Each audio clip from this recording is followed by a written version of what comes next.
की शुरुआत में हम डेकू को देखते हैं, जो कि वापस अपने यूएस स्कूल लौट आया था। शिगाराकी के साथ उसका फाइनल बैटल जल्द ही होने वाला है, लेकिन उसके लिए डेकू बिल्कुल डरा हुआ नहीं था, क्योंकि उसके सभी क्लासमेट्स उसके साथ हैं। दूसरी तरफ हम अमेरिका के एयरफोर्स बेस को देखते हैं, जहाँ के सोल्जर्स न्यूज चैनल पर जापान के हालात देख रहे थे। जापान के सबसे बड़े शहर टोक्यो पर विलेंस ने एक बड़ा हमला किया है। इस विलेन संगठन का नाम PLF यानी पैरानॉर्मल लिबरेशन फ्रंट है। इसका लीडर जाना माना विलेन ऑल फॉर वन और उसका सक्सेसर टोमुरा शिगाराकी है। इन्होंने देश भर के कैदियों को आजाद करवा दिया है और ये भागे हुए मुजरिम तबाही मचाने में लगे हुए हैं। हीरोज पुलिस के साथ मिलकर इन मुजरिमों को पकड़ने की पूरी कोशिश कर रहे हैं, लेकिन फिलहाल विलन्स की संख्या हीरोज से ज्यादा है, इसीलिए जापानीज गवर्नमेंट ने दुनिया भर के हीरोज से मदद मांगी है। तभी दो विलन्स उस रिपोर्टर पर हमला कर कैमरा बंद करवा देते हैं। सोल्जर्स बात करते हैं कि जापान में हुए हमले की वजह से बाकी देशों के विलन्स भी हरकत में आ गए हैं, इसीलिए वहाँ की गवर्नमेंट अपने हीरोज को जापान भेजने में कतरा रही है। पर ये लोग चाहे तो सिर्फ 2-3 घंटों में ही हीरोज को जापान पहुँचा सकते हैं। तभी अमेरिका की नंबर 1 हीरो स्टार यहाँ आती है और इन लोगों से कहती है कि क्या ये लोग उसे जापान लेकर जाएंगे।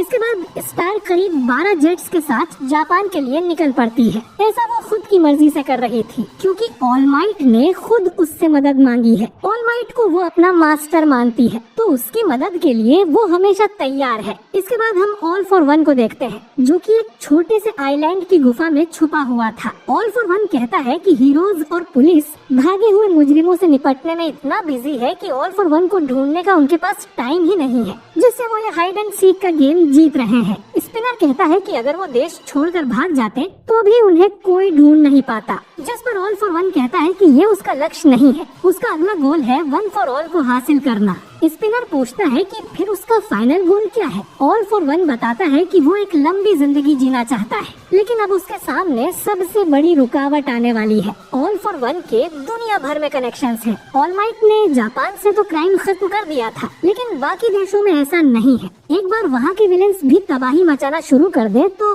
कोई भी जापान की मदद के लिए हीरोज नहीं भेजेगा, पर उनके रास्ते में एक रुकावट आ सकती है, जिसका नाम है स्टार एंड स्ट्राइप। दुनिया की सबसे ताकतवर वुमेन, उसका सामना करना दिक्कत वाला काम होगा, लेकिन अगर ऑल फॉर वन ने उसकी क्वर्क चुरा ली तो दुनिया में कोई भी उन्हें नहीं हरा पाएगा। हमें ये भी पता चलता है कि सिर्फ स्पिनर ही है जो ऑल फॉर वन के लिए यहाँ पे रुका है, इसीलिए ऑल फॉर वन कहता है कि शिगाराकी के इस कर्म युद्ध में स्पिनर को उसे सपोर्ट करना होगा, और वो स्पिनर को याद दिलाता है कि उसने अनजाने में ही कई सारे हेट्रोमॉर्फ्स को इंस्पायर किया है। हेट्रोमॉर्फ्स वो लोग होते हैं जिनकी क्वर्क्स की वजह से उनकी शक्ल बिगड़ जाती है और वो देखने में इंसान जैसे नहीं लगते। दूसरी तरफ सड़कों पर हम PLF के बाकी बचे मेंबर्स को देखते हैं, जिनका लीडर रीडेस्ट्रो अरेस्ट हो गया था, लेकिन फिर भी उनके अंदर आजादी की आग नहीं बुझी थी। स्पिनर के जैसे हेट्रोमॉर्फ्स उसे अपना आइडल मान रहे थे। इन सभी को स्केप्टिक का एक सीक्रेट मैसेज मिलता है, जिसमें वो सभी को याद दिलाता है कि उनका गोल अब भी सेम है। उसे लीग ऑफ विलेंस पसंद नहीं है, लेकिन रीडेस्ट्रो ने उन्हें अपनाया था, तो भले ही वो लोग सच्चे लिबरेटर्स ना हो,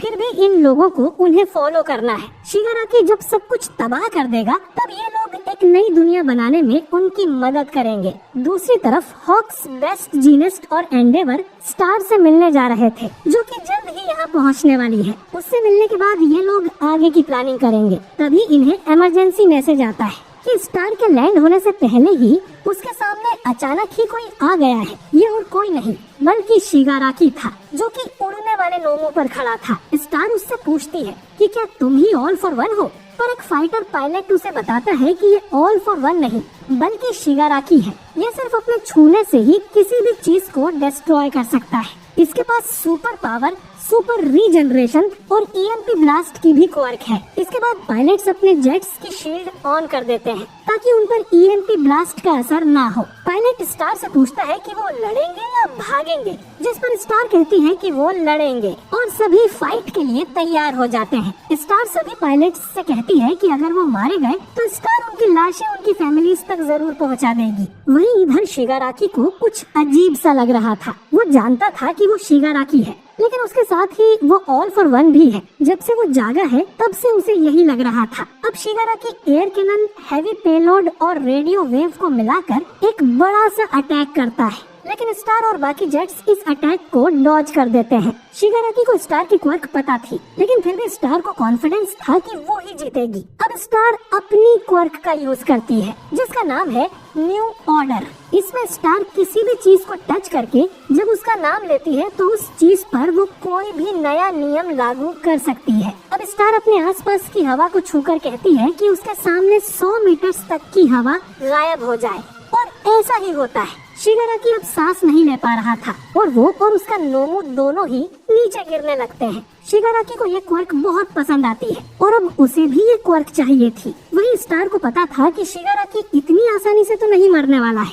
तो वो सभी जेट्स को लेजर से हमला करने को बोलती है। सभी जेट्स अब शिगाराकी पर लेजर शूट करते हैं, लेकिन शिगाराकी अपनी रिफ्लेक्शन क्वर्क का यूज कर उन लेजर्स को वापस इन पर ही शूट कर देता है। बाकी सब जेट्स उससे बच जाते हैं और स्टार तो लेजर को छूकर उसे हाथ में पकड़ने का ऑर्डर दे देती है। शिगाराकी का शरीर तुरंत ही ठीक हो जाता है, जो देख ये लोग समझ जाते हैं कि जापानी हीरोज इसे क्यों नहीं हरा पाए। शिगाराकी देखता है कि हवा पहले जैसी हो गई थी, यानी कि स्टार एक बार में ढेर सारे ऑर्डर्स नहीं दे सकती। शिगाराकी स्टार पर अटैक करने जाता है तो वो उसे मुक्का मार के वापस भेज देती है। असल में स्टार एक टाइम में 2 ऑर्डर्स का ही यूज कर सकती है। एक ऑर्डर तो उसने अपने ही शरीर को दे रखा है, जिससे उसका शरीर हमेशा ही बहुत ज्यादा पावरफुल रहता है, लेकिन फिर भी वो ऑलमाइट जितनी पावरफुल नहीं है। स्टार याद करती है कि कैसे बहुत टाइम पहले एक जापानी हीरो ने उसे बचाया था। असल में स्टार जब बहुत छोटी थी तब एक विलन ने उसकी फैमिली पर अटैक कर दिया था। स्टार को लगा था कि वो मर जाएगी,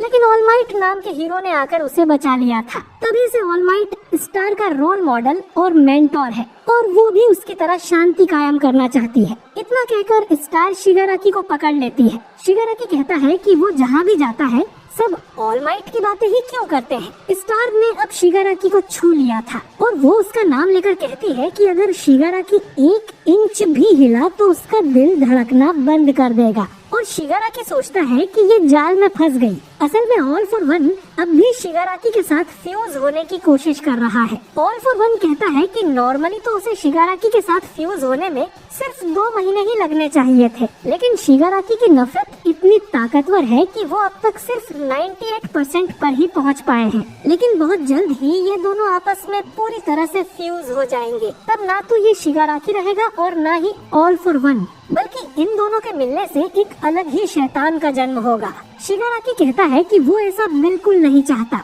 इधर स्टार ये देख सोच में पड़ जाता है कि उसकी क्वर्क का असर क्यों नहीं हो रहा है। ये शिगाराकी है भी या नहीं। ऑल फॉर वन शिगाराकी से कहता है कि वो ऐसे ही उससे नफरत करता रहे। उसकी नफरत उन दोनों को एक उज्जवल भविष्य की ओर ले जाएगी। शिगाराकी अब अपने घर को याद करने लगता है, जहाँ से उसके अंदर नफरत भरना शुरू हुई थी। शिगाराकी के बाल अब लंबे होने लगते हैं और वो एक बड़ा सा ब्लास्ट करता है, जिससे स्टार को उससे दूर हटना पड़ता है। वही शिगाराकी अब स्टार की क्वर्क को अच्छी तरह से समझ गया था कि किसी टारगेट को टच कर उसका नाम लेने से वो उस पर कोई भी ऑर्डर दे सकती है, जो कि एक काफी पावरफुल क्वर्क है। लेकिन इस क्वर्क की भी कुछ लिमिट्स हैं, वरना स्टार अपने आप को इतना शक्तिशाली बना लेती कि एक मुक्के में ही वो शिगाराकी को मार देती, या वो शिगाराकी को छूकर उसे सीधा मरने का ऑर्डर भी दे सकती थी। यानी कि स्टार की क्वर्क ऐसी चीजों के साथ ज्यादा अच्छे से काम करती है जो कि जिंदा नहीं है, जैसे कि हवा या लेजर्स, क्योंकि इनके नाम उसे आसानी से पता होते हैं। लेकिन शिगाराकी को छूने पर भी स्टार उस पर ऑर्डर नहीं चला पाई, क्योंकि शिगाराकी खुद नहीं जानता कि वो कौन है,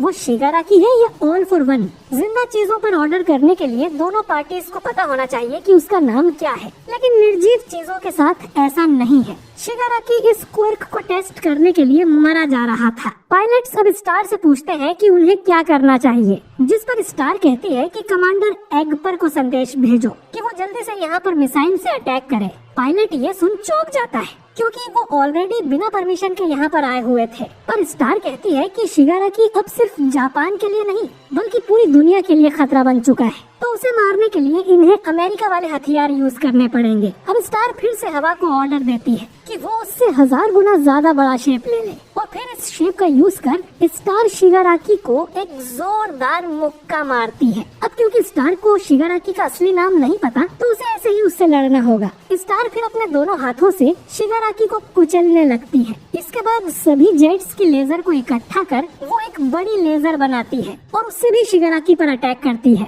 पायलट्स को लगता है कि इससे तो शिगाराकी जल के राख हो जाएगा, पर स्टार कहती है कि वो बस शिगाराकी को रीजनरेट करने से ही रोक पा रही है, इससे वो मरेगा नहीं, वरना तो एंडेवर ने कब का उसे मार दिया होता। तभी स्टार को कमांडर एक्पर का कॉल आता है जो उसे बताता है कि टियामत मिसाइल रेडी है और जल्दी वहाँ पर पहुँचने वाली है। लेकिन स्टार के इस ऑर्डर की वजह से उसका हीरो लाइसेंस कैंसिल हो जाएगा, क्योंकि इस तरह मिसाइल का यूज करना इंटरनेशनल लॉज के खिलाफ है। लेकिन कमांडर एक्पर को स्टार पे बहुत गर्व है। ऑलमाइट तो इस विलन को नहीं हरा पाया, पर स्टार को उसे सरपास करते हुए इसे जरूर हराना होगा। हम देखते हैं कि ढेर सारी हाइपरसोनिक मिसाइल्स इस तरफ आ रही थी और ये एपिसोड यहीं पर एंड हो जाता है। तो दोस्तों, आपको सीजन 7 का पहला एपिसोड कैसा लगा कमेंट करके जरूर बताइए। मुझे तो ये एपिसोड काफी अच्छा लगा और स्टार की क्वर्क भी काफी कमाल की है। लेकिन स्टार सच में शिगाराकी को हरा पाएगी, ये तो हमें अगले एपिसोड में ही पता चलेगा।